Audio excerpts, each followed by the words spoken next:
Welcome back to new video. आप सभी का स्वागत है मेरे यूट्यूब चैनल करुणा पढ़ाई में। आज हम आ चुके हैं 5th स्टैंडर्ड के हिस्ट्री के साथ और आज का हमारा चैप्टर का नाम है हिस्टोरिक पीरियड। और आज हम आ चुके हैं और एक नए वीडियो के साथ। ये है हमारे पार्ट 2 हिस्टोरिक पीरियड का, जिसमें हम एशियन रिवर लाइन सिविलाइजेशन के बारे में पढ़ेंगे।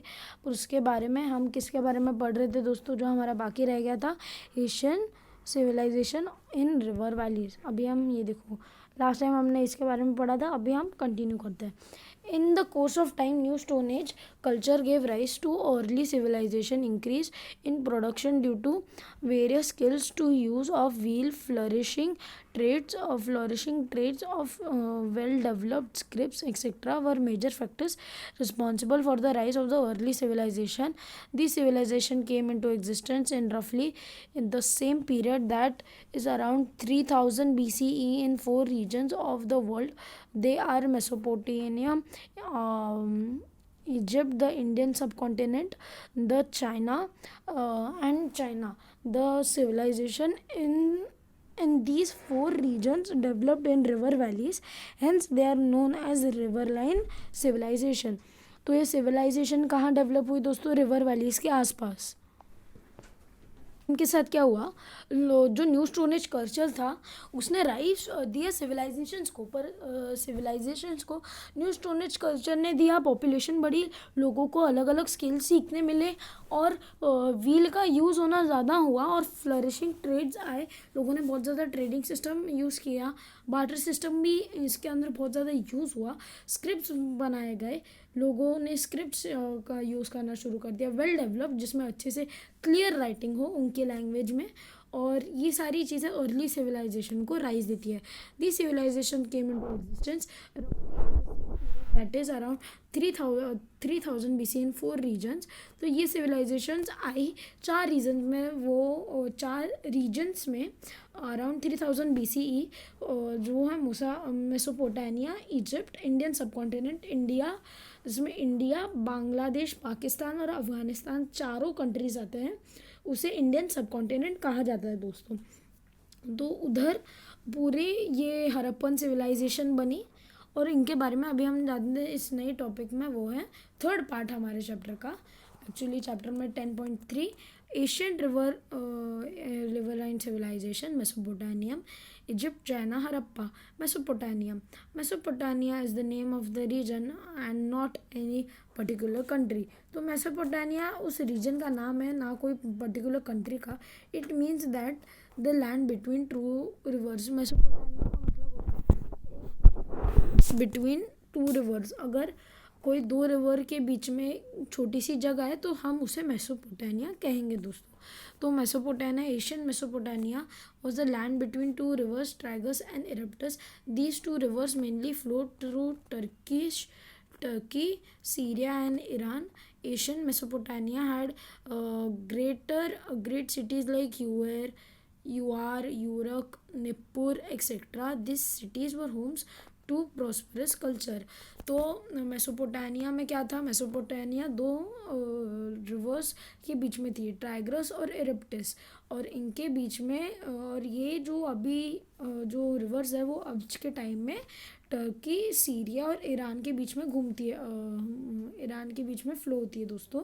और एशियन मेसोपोटामिया जो था उसके पास ग्रेट सिटीज़ थी, यूरन, निप्पुर, ये सारी उन सिटीज़ का नाम है। और ये सारी सिटीज़ बड़े प्रॉस्परस कल्चर का घर थी दोस्तों। मतलब ये सारी सिटीज़ में से बड़े बड़े प्रॉस्परस कल्चर की शुरुआत हुई। Egypt, the river Nile flows through the eastern part of Sahara desert. तो इजिप्ट कैसे फॉर्म हुआ, क्योंकि वहाँ पे भी एक रिवर थी, river Nile, eastern part of Sahara desert in the north Africa. One of the ancient civilisation flourished along its banks. तो एक एशियन सिविलाइजेशन उसके बैंक्स के साथ फ्लरिश हो गई। It is known as the Egyptian civilisation. The Nile is flooded every year. The land along her banks has become very fertile because of the food decomposition. Also, Asian Egyptians used to build small bands of rivers to store flooded water After the soil in the flooded water settled to the bottom, the water is used for irrigation. तो इन लोगों ने एक तो पानी के बाजू में घर बना लिया, और ये जो लोग थे वो पानी के साथ ही चले गए, क्योंकि हर साल नाइल रिवर फ्लड होती है, ठीक है, फ्लडेड होती है, भर जाती है पूरी। तो एक साल ऐसा आया इनके एंड में, उसके बाद फिर ये पूरी सिविलाइजेशन चली गई, कुछ ही पार्ट्स बाकी रह गए जैसे कि वो पिरामिड्स। तो ये सिविलाइजेशन इतना ज़्यादा बढ़ गया, और वो उनका लास्ट ईयर था इस सिविलाइजेशन का, जिसमें पूरी नाइल रिवर बढ़ गई, और नाइल रिवर के लोग पास रहते थे तो उसके साथ उनके पूरा पानी आ गया, पूरा पानी फ्लड होके इनको लेके चला गया दोस्तों। तो ये सिविलाइजेशन ऐसे ख़त्म हो जाती थी, ख़त्म हो गई, और अभी भी वो लैंड अच्छी खासी सिविलाइज थी, क्योंकि वो एक बैंक थी, सिविलाइज नहीं, वो लैंड जो है तो वो फर्टाइल थी। तो एशियंट इजिप्ट ने क्या किया, एम्बैंकमेंट्स बनाए छोटे छोटे, जिसमें वो रिवर का जो फ्लडेड पानी था थोड़ा, उसे वो स्टोर कर सकते थे। China, the ancient civilization of China developed and flourish in the valley of river Huang He river according to the Chinese tradition a king name Hongdi introduced agriculture, animal husbandry, wheel carts, and carriage boats and clothing in China.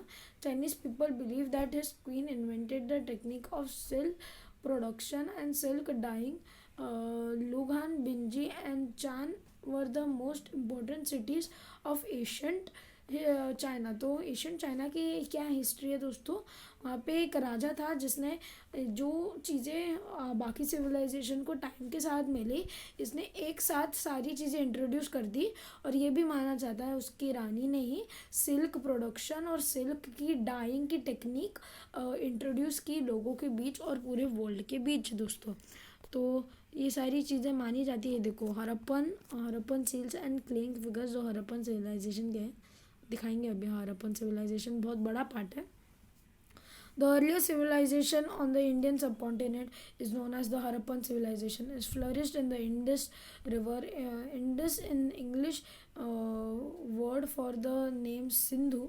Harappa in Punjab and Mohenjo-daro in Sindh are two cities of Harappan civilization. It is to be discovered first now. They are in Pakistan. Lothal and Dholviraj in Gujarat and Kali Bagh in Rajasthan are among the most famous sites of Harappan civilization. तो हम ये देखा, मैंने आपको बोला था ना, पाकिस्तान, बांग्लादेश, अफ़गानिस्तान और इंडिया में इसे इंडियन सब कॉन्टिनेंट कहा जाता है, और इनके ही आजू बाजू हरप्पन सिविलाइजेशन स्प्रेड हुई थी। और मोहनजोदारो तो मूवी आई थी, याद है आपको, जिसमें एंड में क्या हुआ था, एंड में वो इंडस वैली जब वो पूरी भर जाती है, उसके कारण फ्लडेड होने के बाद वो पूरी सिविलाइजेशन वैसे ख़त्म हो जाती है, और लोग चले जाते हैं बस। वहाँ पे जो राजा था उसे बांध दिया जाता है और मार दिया जाता है। वो सच है या नहीं है पूरा पता नहीं, पर हाँ ये इतना पता है कि इंडस वैली ओवरफ्लो होने के कारण वो सिविलाइजेशन के जो घर थे वो चले गए थे, और लोग वो छोड़ के भाग गए थे फ्लड आने से पहले। ये इतना सच है। तो ये बताया जाता है। आजकल बस नया होप आपको वीडियो पसंद होगा। अगर वीडियो पसंद होगा, वीडियो को लाइक, वीडियो को शेयर, चैनल को सब्सक्राइब। मैं मिलूंगा इसके थर्ड पार्ट में, जिसमें हम आगे के और टॉपिक्स के बारे में डिस्कशन करेंगे। तब तक के लिए गुड बाय।